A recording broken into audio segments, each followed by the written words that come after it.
Hello, my name is Sarah Callahan, and the goal of this tutorial is to provide instruction to undergraduate and graduate students in the use of proximity operators to increase the precision of a database search, specifically of the Film Indexes Online database.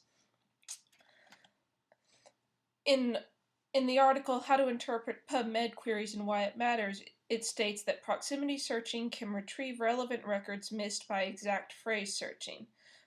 This is backed up by an example Susan Bell includes in her book, Librarian's Guide to Online Searching. She describes an information search in which an individual is looking for information on consultants in the food and beverage industry.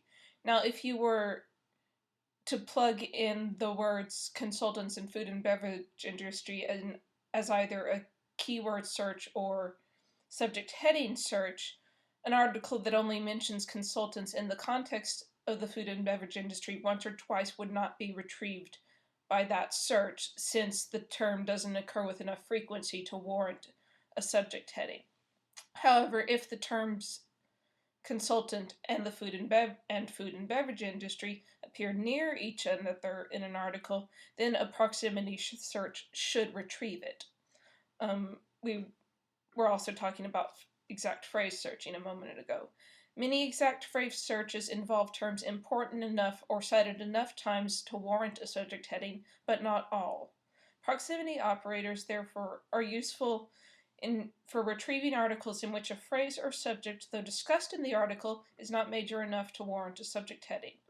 They allow users to state how close to each other, and sometimes in what order, the terms must appear in the text to qualify for retrieval. Again, a point made by Bell in her book.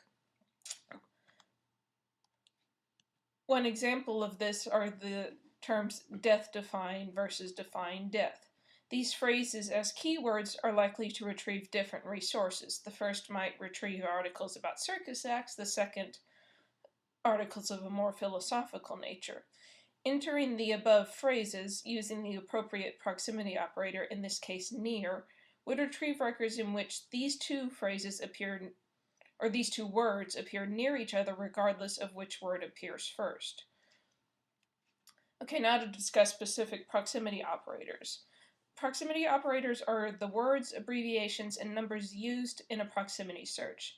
They vary from database to database, and for example, the EBSCO databases uses the proximity operators of near, represented by an N, and within, represented by a W.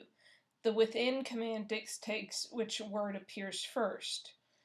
While near simply dictates the words be near within a certain number of words of each other.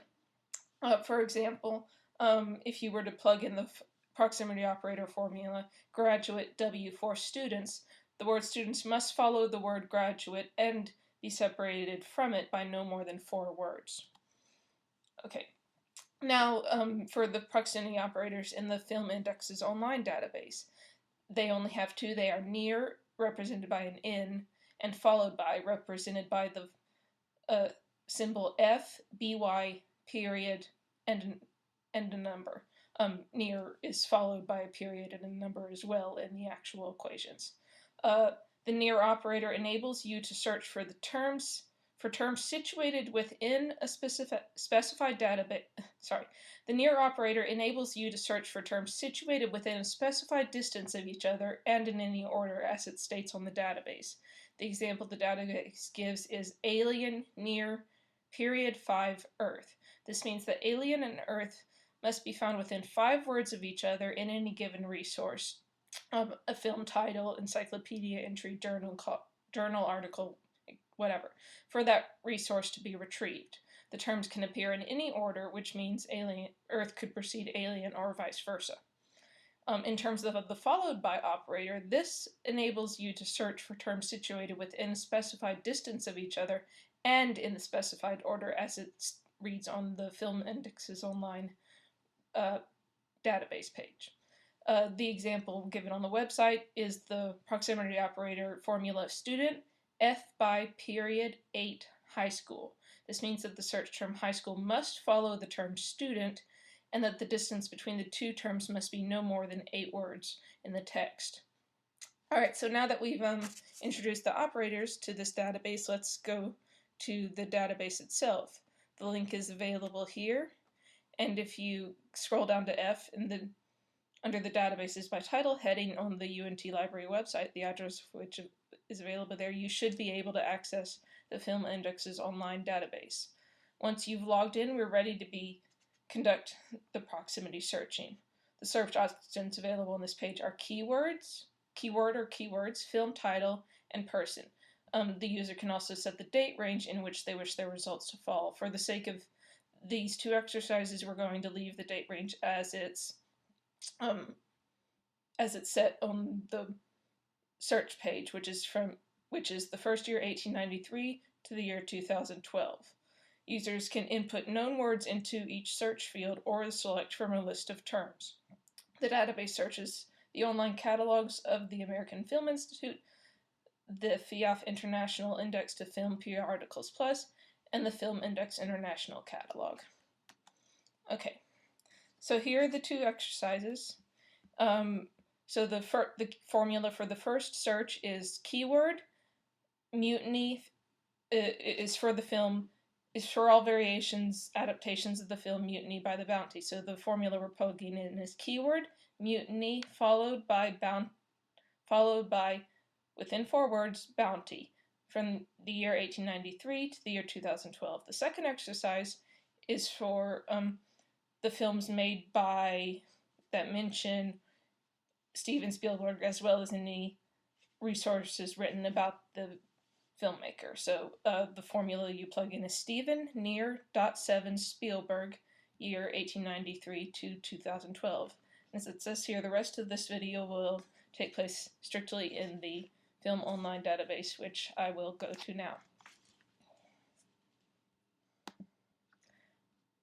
Alright, so here's the search screen for the first exercise.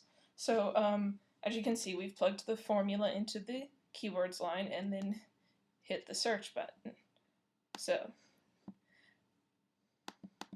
alright, the results that pop up, it says it retrieved 15 film records from the AFI catalog. So these are either adaptations of Mutiny on the Bounty, as in the cases of 7 and 8, or films that somehow relate to the film, whether through shared crew, directors, writers, setmen, etc., or their spin-off stories, such as the case of the film The Women of Pitcairn Island. Alright, now this search also retrieved 6 film records from the Film International Index Film Search category. Now, this is where this is really significant, because this is where proximity searching can really come into play, because when trying this search, I experimented with different numbers. So, for example, first I plugged in the number 3 instead of the number 4, which meant that Mutiny and Bounty had to appear within 3 words of each other. So when I performed that search, this film record here was not retrieved by a search when the words were only 3 terms apart from each other. This, in fact, is a significant film because it's the first sound version of Mutiny on the Bounty ever made, and it's also Errol Flynn's first film. So this shows you that when performing a proximity search, it's better to cast your net a little wider, because if you program a too narrow search formula, you're likely to miss important records such as this one.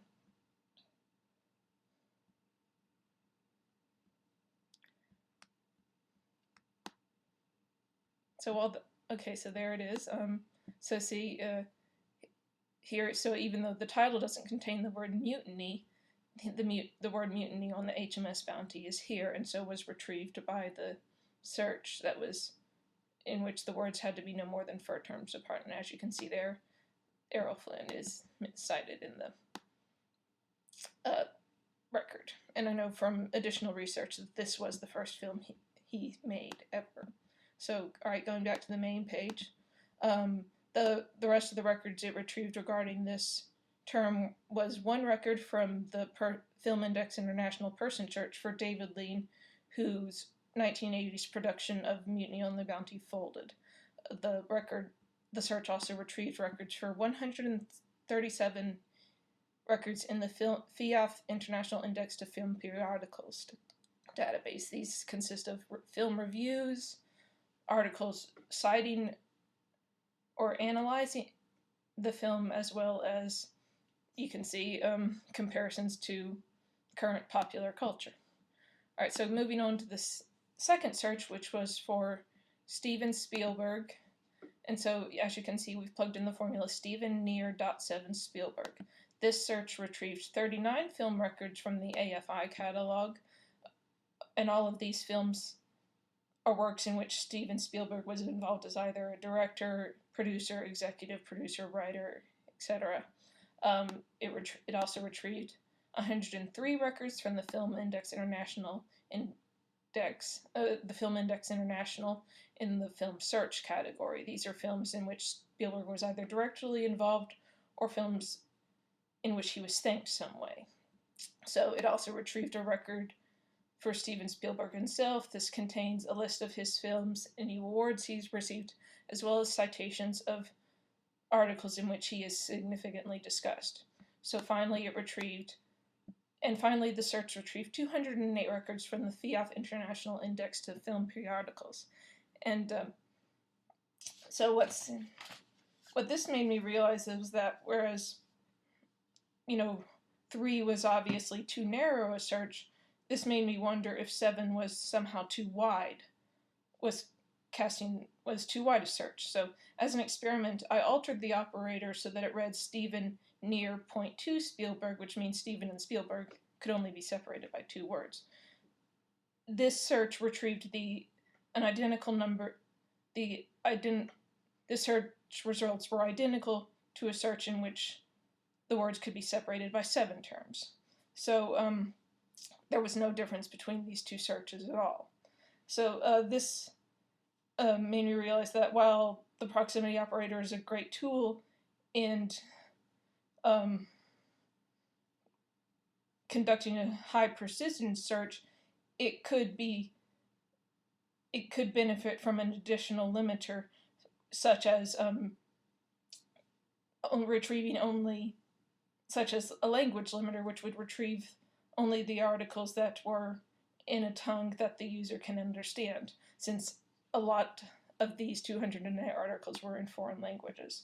So a language limiter could be useful here.